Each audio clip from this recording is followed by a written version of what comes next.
Il était une fois, dans une petite ville entourée de montagnes, un jeune homme nommé Karim, qui avait juré de ne pas se marier avant d'avoir consulté 100 hommes. Ce serment, il l'avait fait suite aux remarques de nombreux divorces qu'il a pu observer dans son quartier et son esprit rempli de doutes sur l'institution du mariage. Il avait vu tant de couples malheureux autour de lui qu'il s'était convaincu qu'il ne pourrait prendre une décision aussi importante qu'après avoir écouté les conseils et les expériences de 100 hommes ayant déjà traversé cette aventure.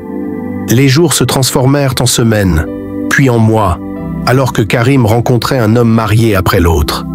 Chaque rencontre lui apportait une nouvelle perspective, un nouvel éclairage sur les mystères du mariage.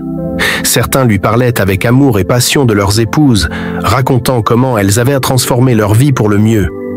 D'autres, en revanche, se lamentaient sur les épreuves et les sacrifices qu'ils avaient dû faire pour maintenir leur union intacte. Alors qu'il atteignait le nombre de 99 hommes, Karim se trouvait plus confus que jamais. Certains hommes l'avaient inspiré avec leurs récits de bonheur conjugal, tandis que d'autres l'avaient rempli de doutes avec leurs histoires de conflits et de désillusions. Chaque conseil reçu semblait contredire le précédent, et Karim se demandait s'il trouverait jamais la clarté qu'il recherchait. Finalement, il ne lui restait qu'un homme à consulter. Karim prit la décision que le premier homme, marié ou pas, qu'il rencontrerait le lendemain matin, serait celui dont il suivrait le conseil. Le lendemain, alors que le soleil se levait à peine, Karim sortit de chez lui, déterminé à trouver cet homme qui lui apporterait enfin la réponse qu'il cherchait.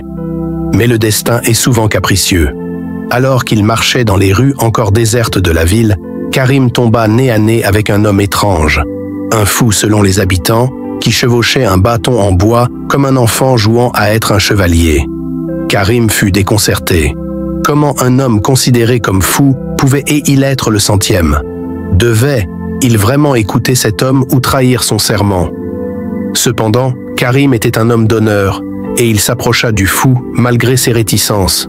« Bonjour l'ami, dit-il, j'ai fait un serment de consulter 100 hommes mariés avant de me marier. Tu es le 100e. Que dois-je faire ?» Le fou arrêta son bâton, le regarda d'un air pensif et répondit « Les femmes sont de 3 sortes, celle qui est pour toi, celle qui est contre toi, et celle qui n'est ni pour toi, ni contre toi. » Puis, sans attendre une réponse, il reprit son chemin, laissant Karim dans la confusion la plus totale. Déterminé à comprendre ces paroles énigmatiques, Karim courut après le fou et l'arrêta à nouveau. « Explique-moi ce que tu veux dire, demanda-t-il.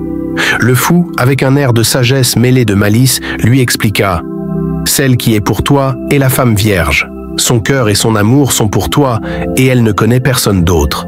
Si tu es bon avec elle, elle dira « C'est ainsi que sont les hommes. » Si tu es mauvais avec elle, elle dira « C'est ainsi que sont les hommes. » Celle qui est contre toi est la veuve avec des enfants. Elle prend de toi et donne à ses enfants, mange ton argent et pleure son premier mari. Celle qui n'est ni pour toi ni contre toi est la veuve sans enfant. Si tu es bon avec elle, elle dira « Celui-ci est meilleur que l'autre. » Si tu es mauvais avec elle, elle dira « L'autre était meilleur que celui-ci. » Si tu es meilleur pour elle que le premier, elle est pour toi, sinon elle est contre toi. Puis il s'en alla. Karim le suivit et lui dit « Par Dieu, tu as parlé comme un sage et agi comme un fou. » Le fou répondit « Mon peuple voulait me nommer juge, mais j'ai refusé. Ils ont insisté, alors j'ai fait semblant d'être fou pour leur échapper. » Puis, sans attendre plus longtemps, le fou s'éloigna, laissant Karim méditer sur ses paroles. Karim rentra chez lui avec un esprit agité. Les paroles du fou tournaient en boucle dans sa tête. Pendant des jours, il réfléchit aux 3 types de femmes décrites par le fou. Et petit à petit, il commença à comprendre une vérité profonde sur le mariage et les relations humaines. Le mariage n'est pas seulement une question de trouver la bonne personne, mais aussi d'être la bonne personne. Les relations sont un miroir. Elles reflètent ce que nous y apportons. Une femme ou un homme peut être pour toi ou contre toi en fonction de la manière dont tu la traites et de l'amour que tu y mets. Ce n'était pas tant la femme elle-même qui déterminait la qualité du mariage, mais l'effort, l'amour et le respect que chaque partenaire apportait à la relation. Fort de cette nouvelle sagesse, Karim décida qu'il était prêt à se marier.